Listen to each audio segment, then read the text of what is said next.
¿Qué tal? Muy bienvenidos una vez más.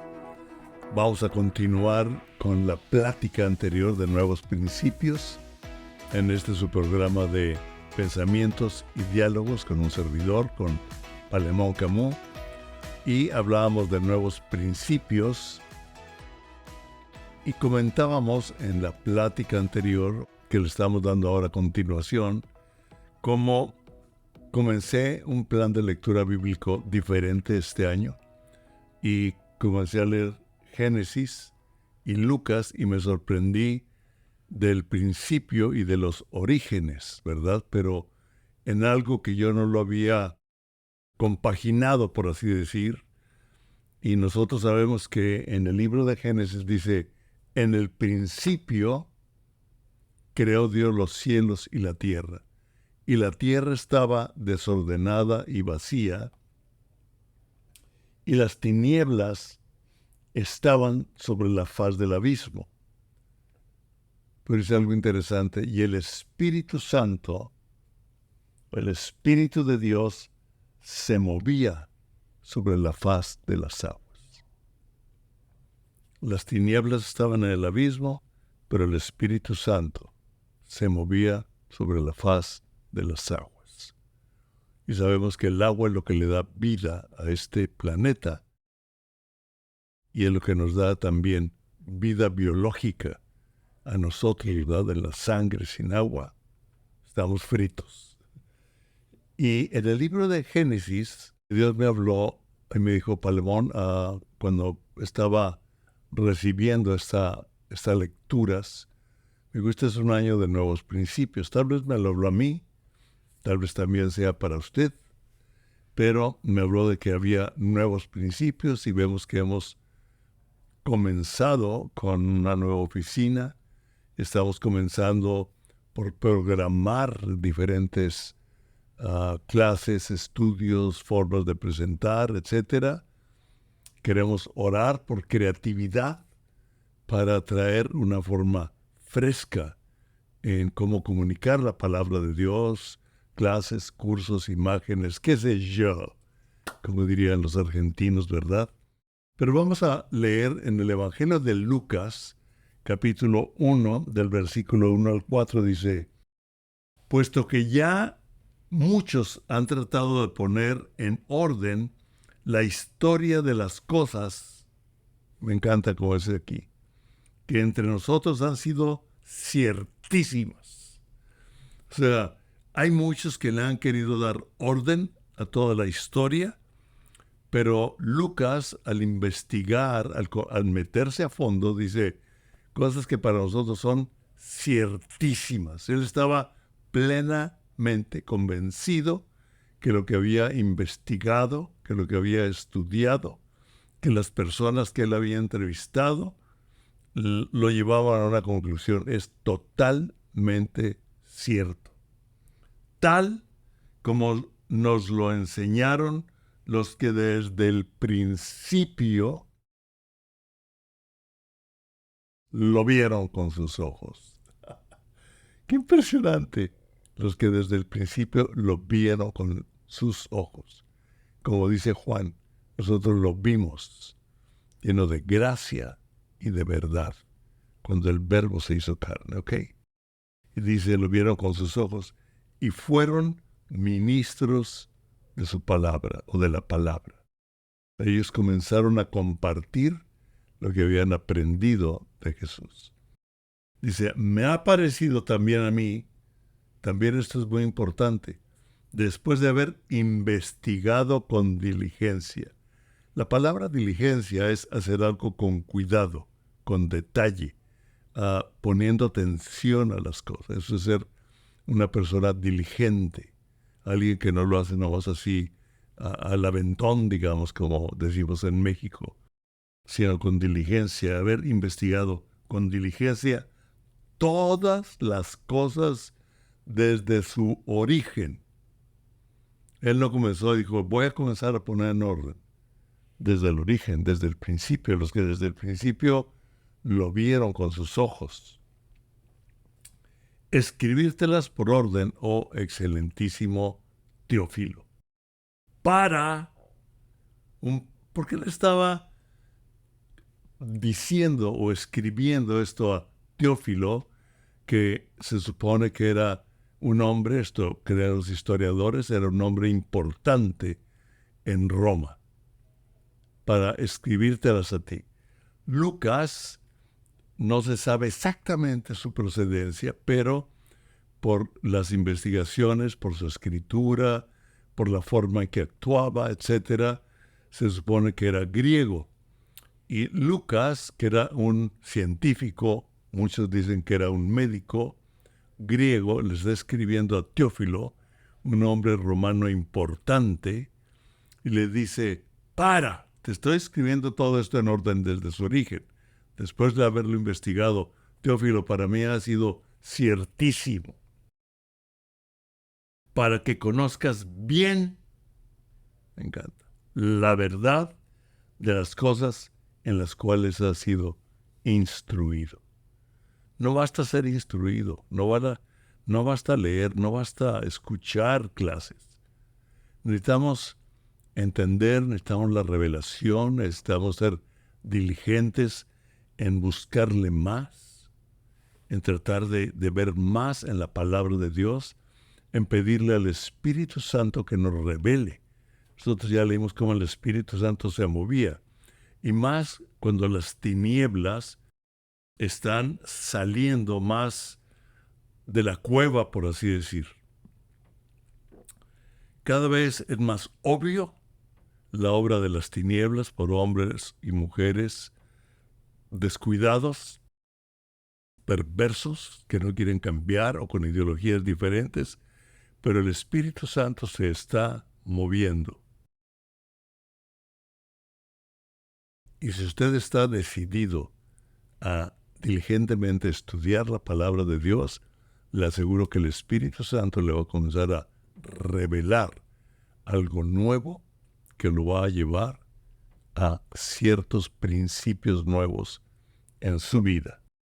Y vemos que de ahí el Evangelio de Lucas comienza a redactar por el nacimiento de Juan, como Juan primero es profetizado a su papá, a Zacarías, que era de la línea del sacerdocio, como Zacarías entra a ofrecer sacrificios al lugar santísimo, ¿verdad? De ahí, por algo de incredulidad, que yo no, a lo mejor yo hubiera hecho lo mismo que Zacarías, ¿verdad? Pero se queda mudo y se tardaba en salir, sale y cuando sale no puede hablar, comienza a comunicar, él ya traía.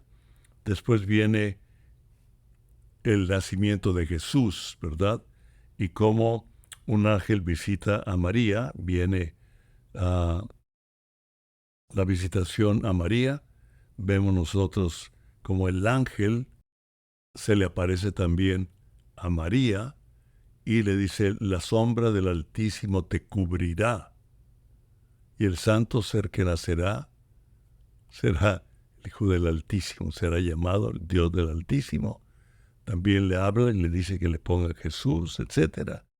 Vemos ahí que también después, cuando ella está embarazada, va y visita a su prima Elizabeth. Y cuando las dos mujeres se encuentran, Elizabeth y María, Juan el Bautista salta en el vientre de Elizabeth. Esto es para mí interesante, es toda una plática. Pero vemos que ahí viene el nacimiento de Juan el Bautista. Cuando Juan el Bautista nace, ¿qué nombre le vamos a poner? Y él dice Juan, porque ya Dios se lo había dicho. Le vamos a poner Juan. ¿Ok? Y le ponen Juan. Y entonces ya le vuelve el habla a Zacarías. Y hay una profecía en el Evangelio de Lucas que se la recomiendo. Viene después del nacimiento de Jesús. En Belén, vemos todo el viaje, vemos cómo los ángeles les hablan a los pastores, etc. Y después cómo llevan a Jesús a la presentación del templo. Estoy hablando la secuencia más o menos muy general de cómo Lucas va describiendo el orden con que le está escribiendo a Teófilo. Y cuando llegan al templo para presentar a Jesús y ser circuncidado, de acuerdo a la ley, de acuerdo al cumplimiento de la ley de los judíos, y ahí estaba Simeón, un hombre ya muy avanzado de edad, lleno del Espíritu, que el Espíritu Santo le reveló que le iba a mostrar al Mesías antes de que él se fuera. O sea, Simeón no iba a morir hasta que viera al Mesías. Y resulta que un niño de 8 días, al 8º día, lo ve y el Espíritu Santo le revela que él es el Mesías. Es impresionante la palabra de Dios, su realidad, y él hace esta oración en Lucas 2, del 29 al 32, dice: ahora, Señor, despides a tu siervo en paz, conforme a tu palabra, porque han visto mis ojos tu salvación. Interesante. Han visto mis ojos tu salvación. Vio a un bebé de 8 días y supo que era el Mesías, enviado para traer salvación a esta tierra, la cual has preparado en presencia de todos los pueblos. Luz para revelación a los gentiles y gloria de tu pueblo Israel. Después vemos cómo Jesús ya ha crecido, hay un regreso a Nazaret y vemos ahí cómo redacta como Jesús a los 12 años y le daba clases a los maestros. Y lo interesante es que hasta después de esto, Lucas habla de la genealogía de Jesús. Cuando nosotros leemos el Evangelio de Mateo, vemos que Mateo comienza con la genealogía y la da por medio de generaciones. Y aquí Lucas comienza en el versículo 23 del capítulo 3 de Lucas, dice: Jesús mismo, al comenzar su ministerio, era como de 30 años. Hijo, según se creía, de José, el carpintero, hijo de Elí. Y comienza a dar toda una lista de la genealogía de quién era el hijo de Elí, el hijo de tal, el hijo de tal, y se va.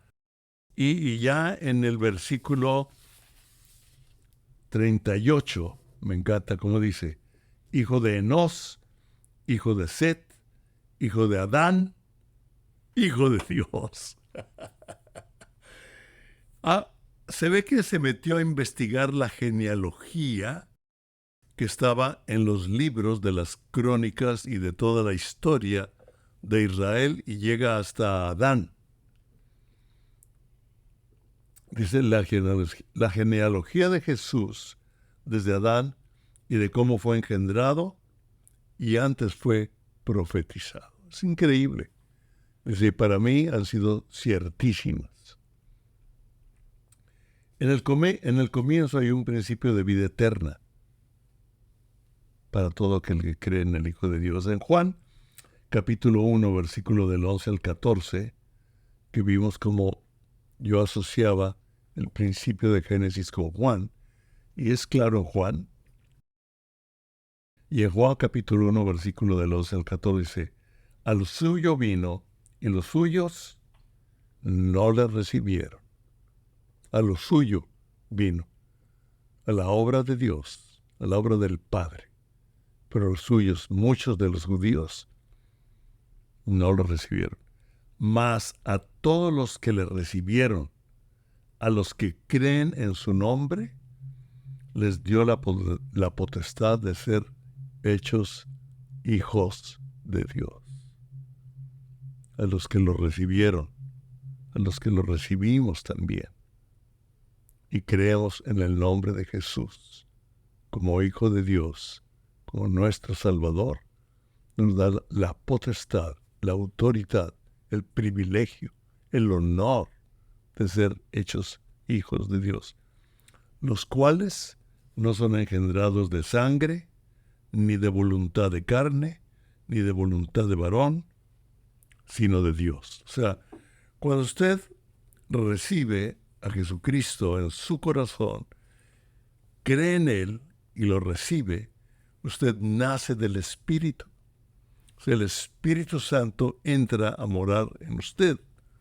Y aunque usted siga siendo hijo de Pancho, hijo de Juan, hijo de Toñita, hijo de, de Chuy, hijo de quien usted guste, ¿verdad? Ahora es hijo de Dios. Y Dios nos da ese honor, esa gracia. ¡Wow! Y aquel verbo fue hecho carne y habitó entre nosotros y vimos su gloria. Gloria como del unigénito del Padre. Gloria como del unigénito del Padre. Lleno de gracia y de verdad. Gracia y verdad. Hemos dicho en alguna plática anterior cómo la gracia sin la verdad es romanticismo, y como la verdad sin gracia es religión. Esto lo dijo un amigo, Dick Stubb, que por ahí medio seguimos en comunicación de repente. Así es que, si usted acepta a Cristo, usted es una nueva criatura, nacido del Espíritu y tiene un nuevo principio eterno. Wow. Cuando usted acepta a Cristo en su corazón, usted ya no está esperando a morir para vivir la eternidad. Usted y yo comenzamos a vivir la eternidad desde esta vida. ¿Qué principio tan increíble? O sea, usted y yo ya tenemos la eternidad si usted nunca ha recibido, nunca ha creído que Jesucristo es Dios hecho hombre, muriendo en la cruz por nuestros pecados. Hoy es el día de decir, decido creer que Jesús es el Hijo de Dios, que se hizo hombre, que es mi Salvador, y lo invito a que entre a mi corazón. Él va a entrar a su espíritu y usted va a partir de hoy a tener la vida eterna. No para cuando se muera, no para cuando se porte bien y haga todo exacto y ver si la libra. Porque bien claro nos dice la palabra que la ley no puede cambiar a nadie. Solo es un ayo para llevarnos a la verdad. Solamente Jesucristo, la revelación del Espíritu Santo, con el corazón se cree para justicia y con la boca se confiesa para salvación. Así dice Romanos. Y en 2 Corintios capítulo 5, versículo 17, no lo habla bien claro. De modo que si alguno está en Cristo, nueva criatura es. Las cosas viejas pasaron y aquí todas son hechas nuevas. O sea, es un nuevo principio. Y cuando usted y yo hemos tenido un nuevo principio en Cristo, quiero decirle que durante nuestro proceso en esta tierra hay nuevos principios, porque el Espíritu Santo se mueve también en etapas, en épocas de nuestra vida, en esta tierra. Él no es estático. La palabra de Dios no es estática.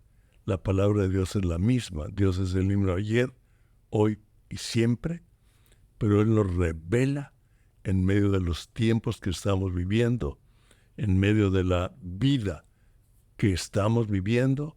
Él nos revela lo que usted y yo necesitamos en medio de esta sociedad para traer el fruto del Espíritu Santo a muchos más, en nosotros y a través de nosotros. Usted es un hijo de Dios, es una hija de Dios que ya tiene la eternidad y podemos vivir la eternidad desde aquí hasta que durmamos.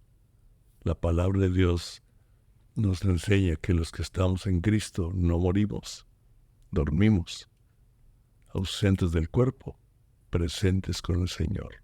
¡Qué gloria tan tremenda! Pero en esta tierra nuevos principios. Con Jesucristo y con el mover del Espíritu Santo en cada época, en cada momento, en cada tiempo de nuestra vida, de la historia que nos corresponde vivir, en medio de el ciclo por el cual estamos aquí en esta tierra. Dios los bendiga, en el nombre de Jesús.